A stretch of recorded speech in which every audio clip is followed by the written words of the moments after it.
the past 18 years. They've been incredibly grueling, not just on the military, but specifically on the soft community. Can you talk about commanding the world's most dangerous region and what you've seen over the past 18 years as well? Well, you know, what brought us to this region was an attack on our homeland, or what brought us to Afghanistan was an attack on our homeland. We've always had long-term interests in this region. And so as you reflect back on the last 18 years, I mean, I think about the sacrifices, I think about the continuous deployments, I think about the impact on families out here, and certainly the impact on service members. And I really do believe that the special operations community and our broader military has done a pretty good job of trying to take care of our people and their families as they've addressed this. This is a long-term generational problem that we're dealing with in the region. We're going to continue to be involved with it for a while longer, and so we just have to recognize that, and we have to make sure we get the right systems in place to take care of our people.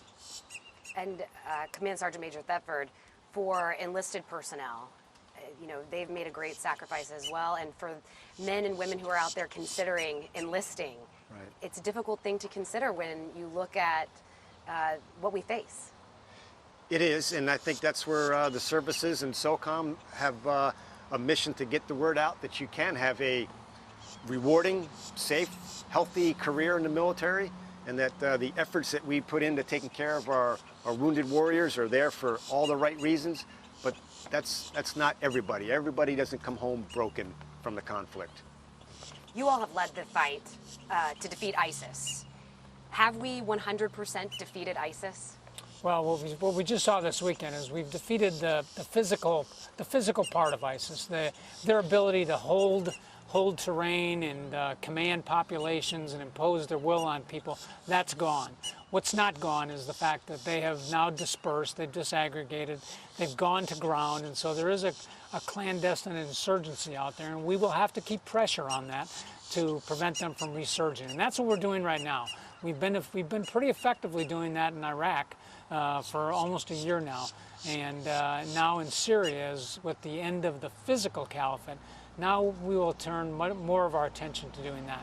When we talk about a drawdown in troops, do we need to stay on the ground in Syria?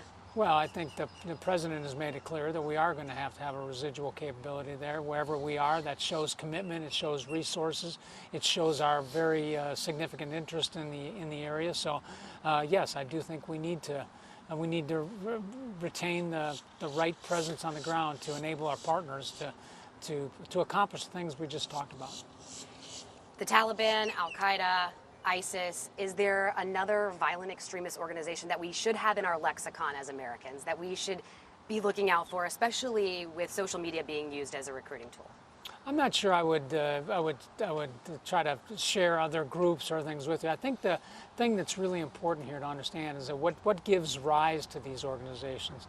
It's corruption, it's poor governance, it's disenfranchisement, it's extreme poverty, it's lack of opportunity that does that. So as we look at these challenges, not just the United States and our partners, but people in the region have to look at addressing these underlying reasons that give rise to organizations like Al-Qaeda, like ISIS, like the Taliban, that are striving for something different. The governments of the region have to do this, and we have to work and we have to support them to do that. So I think that's the most important thing I think Americans should understand about these organizations that we're dealing with. You all are constantly on the ground in the various areas of conflict. What's the morale like? What do you hear from the men and women under your command? I think the morale is high because they see progress. They can tell that their contributions are making a difference, whether it's talks that the Taliban is considering reconciliation, or that we have made significant progress against ISIS. That builds a good spirit and morale, and I think the troops, they get a sense of that. I would agree. Non-commissioned officers like Sergeant Major Thetford, officers like me who have served in this region for a long period of time and have sacrificed a lot and have come to have a good appreciation of what's going on here. We want to see this end well. It has to end, but we want to see it end on our terms, and we want to see it end well for our country and for the people in the region. And so I think as I travel around and talk to people in the region, they're in it to win it. They want to accomplish the mission that the American people sent them there to do, and they're very, very dedicated to it. You know, you both have really made a commitment as well to not just being kind of in an office behind closed doors, or you've been on the ground, you've been there to see what's going on. Why has that been so important to make so many trips and overseas? Well, I would just say from from the CENTCOM headquarters standpoint, it's really important that we understand what's happening over there, and we have a level of understanding with granularity. So getting out and talking to people, seeing things with your own eyes, you just can't be replaced with a report or a phone call, and so you do have to get on out there. Additionally, we're leaders, and our deployed service members expect to see their leaders sharing in the same danger that they're absorbing out there, understanding, seeing what they're seeing, and having a good feel for the obstacles that they're dealing with on a day-to-day basis as they kind of pursue these very important missions on behalf of our nation. So to me, it's kind of the acme of leadership, is to be out there with your people that are doing the hard work. General Votel does an excellent job in building teams, his inclusive leadership style that empowers subordinates, and he seeks feedback, what he calls commanded feedback. That builds the teams, it raises the camaraderie like we spoke to earlier, and it makes people feel like their contributions matter, because he's always out there circulating, talking to them, and letting them know what's going on, so they don't have to wonder, hey, what's the CENTCOM commander think about the particular problems that we face. But he builds the teams, which, especially in CENTCOM, we're dependent on teams and partners and our allies. We've got to have that, and he's the right leader to build that cohesive team. For people out there, for people in Tampa Bay who really don't understand what happens at CENTCOM, you all oversee a huge area of responsibility. I know that you've said where you have 4 of the 5 major threats outlined in the National Defense Strategy operating in that region daily. Can you kind of explain in layman's terms and quickly what you guys do? Well, essentially what we do is we help, from a military standpoint, we help support U.S. interests in the region. And we have a lot of them. We want to make sure that this area can't be used as a platform to attack our country, our citizens, or our friends. We recognize that instability in that region, if it spills out of there, could have an impact on our other interests around the world. We want to prevent the proliferation of weapons of mass destruction. We want to maintain a favorable balance of power in the region, as we have for a century now, and that's benefited the American people, and it's benefited the world to have that. And finally, we want to safeguard the critical passageways and trade routes that go through that area, that are so vital, not just to our commerce, but to global commerce and the freedom of navigation. So these are the reasons why we're there. And it's important, I think, for Americans to understand that it isn't just about this country or that country. It's about defending and safeguarding our national interests. What is your advice? I don't know if you've been able to speak with General McKenzie, but have you been able to give advice as? Well, certainly. I mean, General McKenzie is a well-experienced hand in the region. He's served on the staff here at CENTCOM. He's been the MARCENT commander, commanding our Marine forces. He's been in important positions across the department, so he understands the challenges of the region. We've had an opportunity to talk about the challenges and the current approaches that we're taking here. I won't share any advice I pass to him in public. That's not appropriate to do. But I, as I get ready to depart here, I think we're in very good hands with Frank McKenzie. I'd like to transition now to the teamwork that we've seen from both of you. You know, it is pretty rare to have a team stay together for so long. It does happen, but to see you all at Joint Special Operations Command, then at U.S. Special Operations Command, and now here at U.S. Central Command, what works? Something works. What works? Well, I think we have a common view on things. Based on our collective experience here and the things that we've done, We both have been throughout the region. But for me, you know, and it kind of goes back to the remarks I made to our young enlisted people here. You know, every officer needs a sergeant that he can rely on, somebody that gives him candid feedback, that can act as another set of eyes. Bill doesn't travel with me all the time. He goes in other directions. He looks at things, and we have the ability to kind of come back and compare notes. And so he acts as this directed telescope, as somebody can go out and look at things and provide me feedback and remind us of kind of what's happening out there with the force. So I find that feedback very, very helpful. And while we started together at Joint Special Operations Command, I've actively fought to have him come with me to SOCOM and now to CENTCOM. And I think I've certainly been well served, and I think the nation has been well served by that.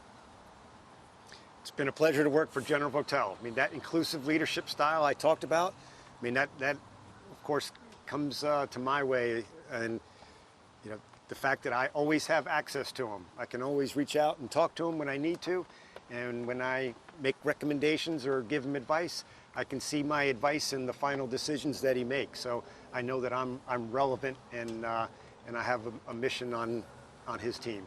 And I'm sure that's trickled down as well to the enlisted officers who you all spoke with, these young enlisted officers. They've been able to see that. Yeah, well, I hope so.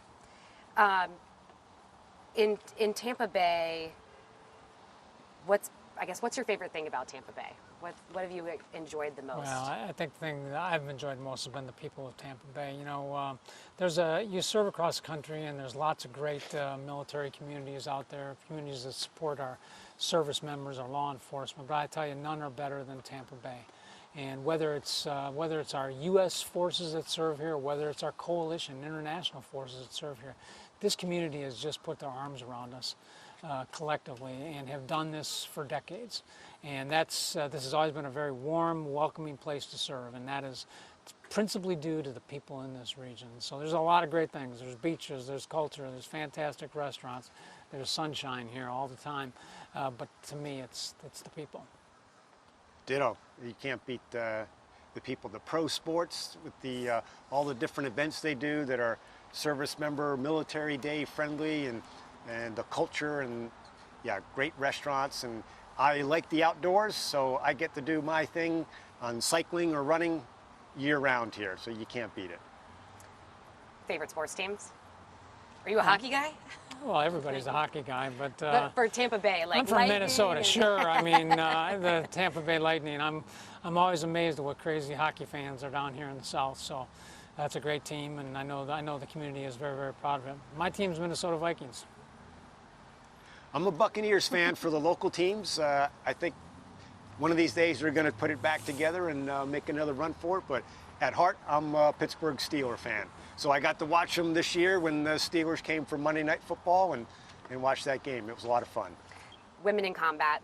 I know Green Berets, November, recently selected a woman to attend the Special Forces qualification course. Do you feel like women are important when it comes to SOF? Sure. And you know, when we were in SOCOM together, we had that third final year from the Secretary of Defense to implement a plan to integrate women into the SOF community. And we did extensive research of all our assessment and selection programs to make sure that all those tasks, physical and mental, were relevant, and that we weren't challenging people to do things that didn't matter. And all those programs held up to scrutiny, outside scrutiny. And so, you know, our thing is, we know we need more diversity, more diverse people in SOF and in the conventional forces. Helps you solve problems, and it gives you access to areas where people that look a lot like me can't get to. And so our theory is simple. Your merit and your character take you as far as they'll go, and if you make it, then we'll welcome you to the team. Any surprise that a woman made it through? No, absolutely not. Absolutely not. I'm not surprised by it at all. We've seen excellent women out there serving across the forces. This is about the best person for the job. What do our commandos need to succeed in the battlefield? Are there things that are needed right now that we're not seeing? I think we're being very well taken care of by the services right now. I know our SOF operators that come from SOCOM that support us here in CENTCOM are extraordinarily well trained, equipped, led when they come in here, and I see the same thing with the forces, whether they're it's a Navy vessel or an Army brigade or a Marine special MAGTF that comes in, or an air wing. They come in ready to fight and ready to do the mission, and so I think we're pretty well supported. And confident in... Very confident. I'm very confident in our people. Absolutely. We got good people. Is there anything that I missed? I mean, I know people are incredibly interested right now in Syria. They're interested in Afghanistan and what's going on. Is there anything that you'd like to add? You know, we've talked a little bit about Syria here, and you know, now we're at a place where we have to prevent the resurgence of ISIS, and we have to create a stable environment for our diplomats to do their work. And I think we're very well prepared to do that, and you know, that planning and activities are ongoing right now. So I feel confident that we're moving in the right direction. About Afghanistan, what I would want people to know is that we have a path to the president's objective. The president's strategy focuses on reconciliation and negotiated settlement between the government of Afghanistan and the Taliban, and we're making progress in that. We have a path to it. It's going to be an uphill path, and it's going to be curvy, but we can get there. And I'm very, very proud of the role that we've played in providing military pressure to that. And it's going to take a little bit longer, but it's within sight. The ceasefire that took place in Afghanistan last summer was it was short, but it was an important indication that the people are ready for peace. The Taliban's ready for peace. The government of Afghanistan is ready for peace. And so now we just have to do the hard work of getting there. And that's what we're really focused on. And we have to stay the course with what we're doing here right now, and allow our diplomats to do what they do best and continue to support them with everything that they need. General Votel, you've served under many presidents, and you're confident in President Trump's plan. Absolutely. Absolutely. General Votel, you said 38 years, 11 months, 2 days when you officially retire. Mm-hmm. And Command Sergeant Major, 38 years. 37 years, 11 months, 2 weeks. When you look back on your many, many years of service, what has been your greatest achievement on the job? Well, I think it's having had the opportunity to serve at a time when our nation really needed it. When you think back to the days, those really dark days after 9/11, when we were wondering what we were going to do, and we knew eventually what was going to happen, I will tell you, it was just a real honor to be in a position where you could serve and lead and do things on behalf of our country. And so for me, it's been the opportunity to serve in a time when our country has needed us. Absolutely. It's serving with the troops, whether it was back in the special operations community or here with our conventional forces. The people care, the troops get it, and we have good leadership up and down the chain of command, and the mission is so important that it's hard not to come to work and not feel like you're making a difference, and it's rewarding. Any regrets? None. No, none I'd at do all. it all over again. Absolutely. I would say thank you so much, both of you, for your service, and to your families, thank them as well for your service. Yeah, thanks, Courtney. Thank you.